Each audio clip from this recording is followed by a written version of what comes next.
Ladies and gentlemen, have you ever wondered, has anyone, ever, tried to steal the Danish crown jewels?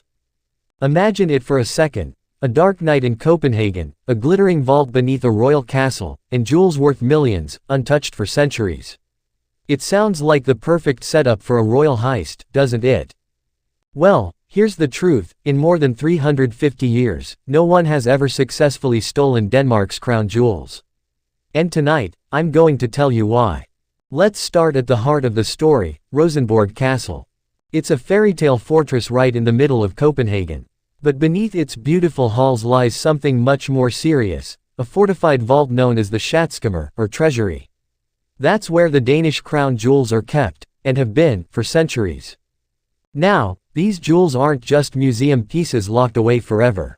They are living symbols of the monarchy. The reigning queen can actually wear them, but they are never allowed to leave Danish soil. They belong not to a person, but to the Danish crown itself, to history, to the nation. And what makes them so special? The collection began with Queen Sophie Magdalene back in 1746, who bequeathed her dazzling jewels to the monarchy forever.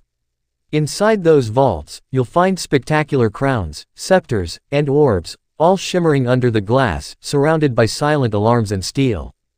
But that brings us back to the big question. Has anyone ever tried to steal them? You might expect at least one daring attempt, some clever thief sneaking through the castle at night, Mission Impossible style.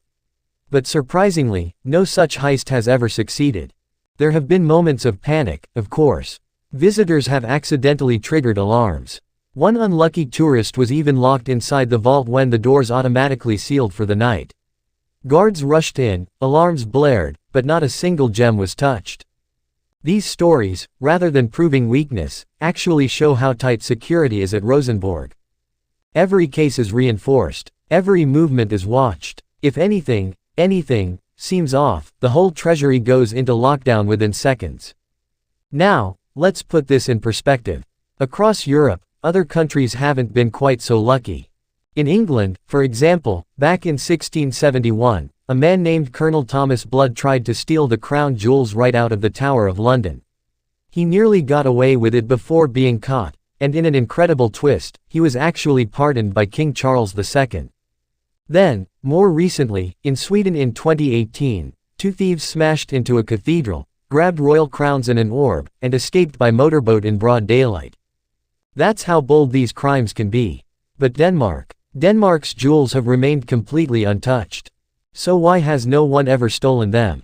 It's partly thanks to clever design. The treasury is underground, built like a vault within a vault. It's partly because of the modern security systems, reinforced glass, motion sensors, 24-hour monitoring. And partly because the jewels themselves are impossible to hide. They're famous, photographed, instantly recognizable. Who could sell a 400-year-old Danish crown without the whole world noticing? And that's the secret to their survival. For centuries, the Danish crown jewels have endured wars, fires, revolutions, and modernization, yet not a single gem has vanished.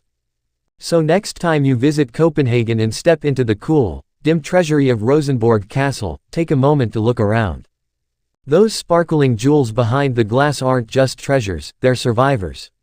Protected not only by walls and alarms, but by centuries of respect, care, and national pride. So, have the Danish crown jewels ever been stolen? No. And if the vaults of Rosenborg Castle have anything to say about it, they never will be. Thanks for watching. Please like, share and subscribe my channel.